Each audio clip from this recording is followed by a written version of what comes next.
Bueno, a esta hora el Seremi de Salud Metropolitano, Carlos Aranda, y el director del ISP, Ricardo Fábrega, dan a conocer las causas del fallecimiento de dos funcionarios del Hospital Clínico de la Universidad de Chile. Vamos a escuchar entonces lo que ahí ocurre. El paciente JGP, sexo masculino, 49 años, procedente de la Clínica Dávila de Santiago, el domingo 21 de julio de 2014, el laboratorio de referencia del ISP ha recibido una cepa bacteriana presuntiva y el lunes 21, o sea hoy, ha confirmado aislamiento de Neisseria meningitis W135. Y el paciente MMP, sexo masculino, 46 años, procedente del Hospital Sotero del Río. También el día de ayer, domingo 21 de junio, el laboratorio recibió la muestra de sangre y el día de hoy, hechas las pruebas de detección molecular, se determina la presencia de Neisseria meningitis W135. En suma, de los dos casos estudiados, los dos son de Neisseria meningitis W135 y le hacemos entrega formal de los resultados a la autoridad sanitaria que nos había estado pidiendo esto con urgencia. Doctor.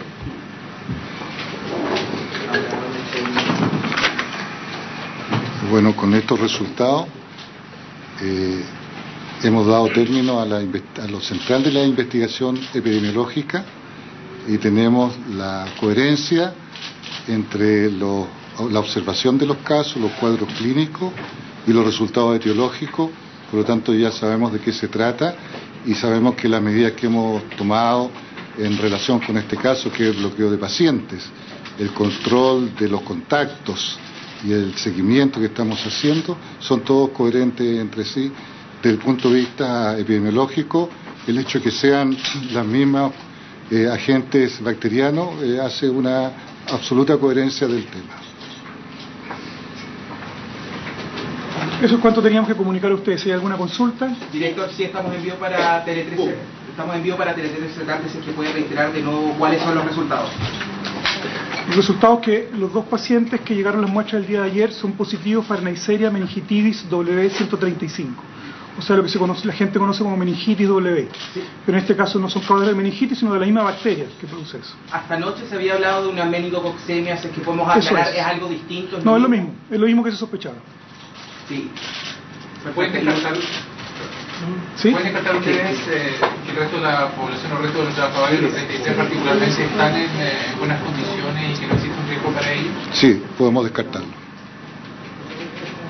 ¿Esta persona tiene antecedentes en su grupo familiar? ¿Dónde podrían haber, se ha hecho un trabajo de investigación? ¿De dónde podrían haber contraído esta bacteria? Claro, nosotros hemos hecho un trabajo de investigación de los dos casos y de todos los contactos. Y las conclusiones que hemos llegado no son distintas de lo que ocurre en otras circunstancias similares. Esto se trata de las siguientes alternativas. Son portadores que se activaron.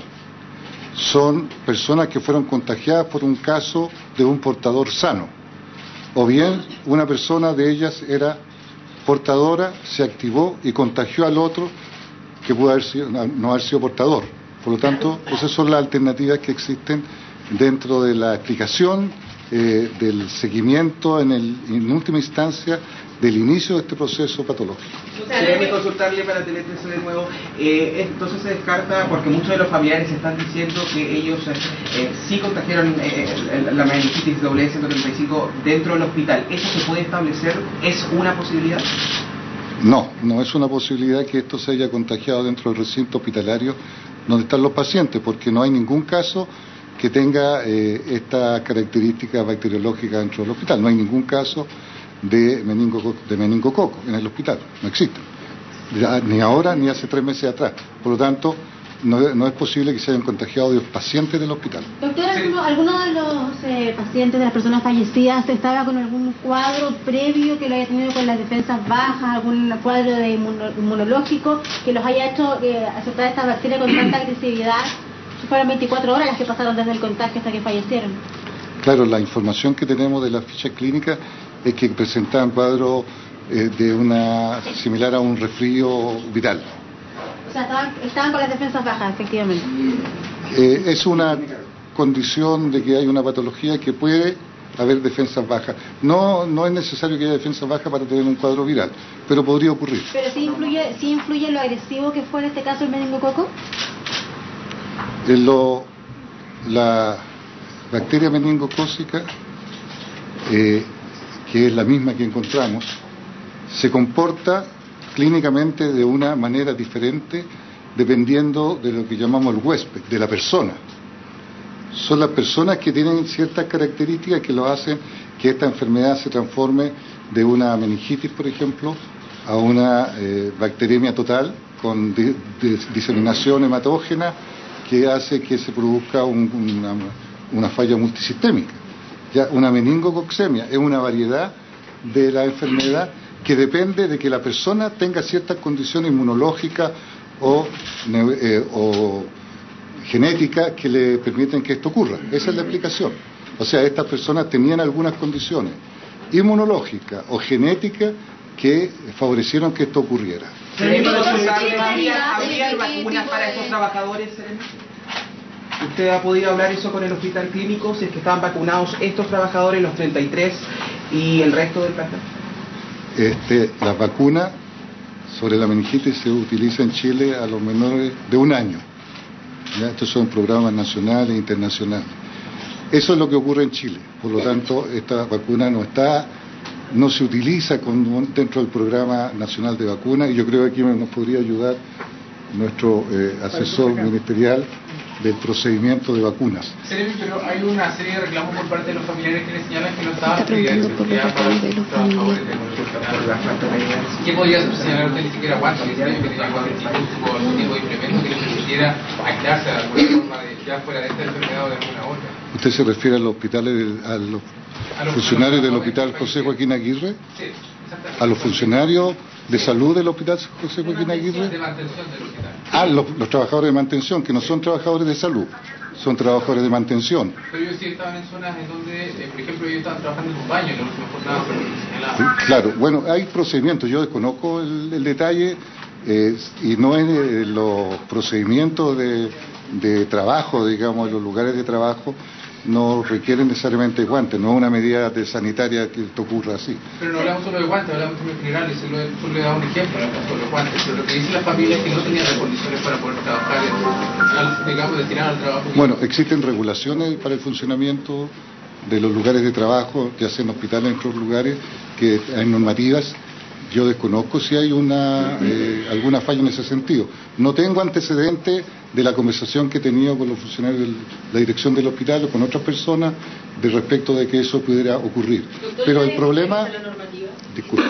Por la fiscalización de la normativa. El tema es que en el caso de que hubiera guantes u otras cosas, esta es una enfermedad que no se relaciona con eso, se relaciona con una transmisión directa de persona a persona por la salida o por las gotas de flieg, ¿ya? Y eso es lo que ocurre en esta enfermedad. Ahora, normativas, no, la normativa de los lugares de trabajo, el decreto 594, establece algunos requisitos generales, no tiene que ver con guantes ni con estas cosas de seguridad, y todos los establecimientos son supervisados por la Seremi para que se cumplan estas normativas. Pero ¿cómo se llega a uno que para trabajadores de la salud, por ejemplo, usted dice que la vacuna es para niños, ¿no es cierto? ¿Cómo para los trabajadores de la salud no se les entrega? Ellos tienen que estar con pacientes de distintos ámbitos. ¿Cómo se entiende eso? Se entiende porque existen normativas, pero yo le pasaría la información al encargado de vacunas que conoce los procedimientos en este sentido. Pero tomando otras medidas a los trabajadores que también estuvieron en contacto con estas personas. Y lo segundo, en resumidas cuentas, lo que usted dice es que una de las personas contagió al otro que tenía como el estado latente esta enfermedad. ¿Así se No, mire, no he dicho exactamente. Es verdad lo que usted dice, pero esa es una posibilidad. Existen otras dos posibilidades simultáneamente. No sabemos cuál de ellas es la que ocurrió. ¿Quiere que se la repita? ¿Sí? No, y para si me pudiese contestar la primera pregunta también, si se están tomando medidas también en favor de los otros trabajadores que estaban en contacto con estas personas. Sí, se tomaron ya las medidas. La medida es bloquear el contagio de la enfermedad, eso se hace con un tratamiento que ya se realizó en todos los trabajadores, por lo tanto ellos están totalmente resguardados en estos momentos. ¿Usted puede garantizar que se cumplía la normativa entonces en el Hospital Clínico de la Universidad de Chile? ¿Perdón? ¿Usted puede garantizar que se cumplía la normativa en el Hospital Clínico? Sí, claro.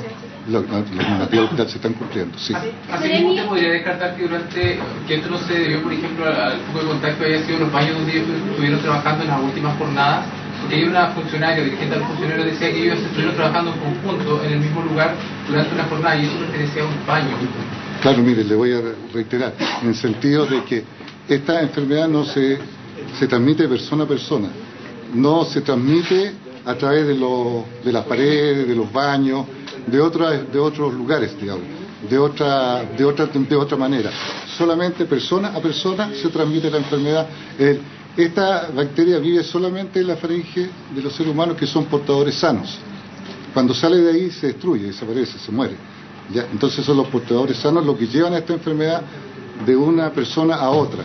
Y cuando esta bacteria encuentra ciertas condiciones del huésped o de la persona favorables, es decir, cuando hay deterioro inmunológico o algún problema genético que favorece esto, es que se desarrolla la enfermedad. Por lo tanto, no se relaciona con el cuidado de los espacios, etcétera, a diferencia de lo que ocurre sí con las enfermedades virales, el virus respiratorio, la influenza, en que el lavado de manos y otras medidas son muy importantes. En este caso, eso no se relaciona con el tema. Entonces fue coincidencia por parte de estas dos personas que justo se enfermaron los dos, que los dos lamentablemente fallecieron en la misma jornada, ¿es coincidencia? Lo que podemos decir es que sí, pero no es primera vez que esto ocurre. Hemos tenido otro caso en Chile que ha ocurrido similar y en el mundo ocurren casos. Es que hay esta coincidencia, es escasa, pero puede ocurrir. Doctor, ¿y tiene las cifras de cuánta gente ha muerto por esta cepa W135 en Chile durante este año? Claro, mire, yo le puedo decir, aquí tengo las cifras, 2 personas de 21, en este momento 4 personas de 21. El año pasado fueron 10 de 58 y el año antepasado fueron 12 de 48. Tenemos el registro y el monitoreo de la Seremia de Salud de cada uno de los casos y de sus características. Bien, pues fue descartada la infección intrahospitalaria en la muerte de estos 2 trabajadores. Lo cierto es que ha dado positivo la bacteria W135, la meningitis W135, y que es lo que finalmente les ha causado la muerte a estos 2 funcionarios del JJ Aguirre. Ahí está la información en vivo, entregaba la Autoridad Metropolitana de Salud esta confirmación.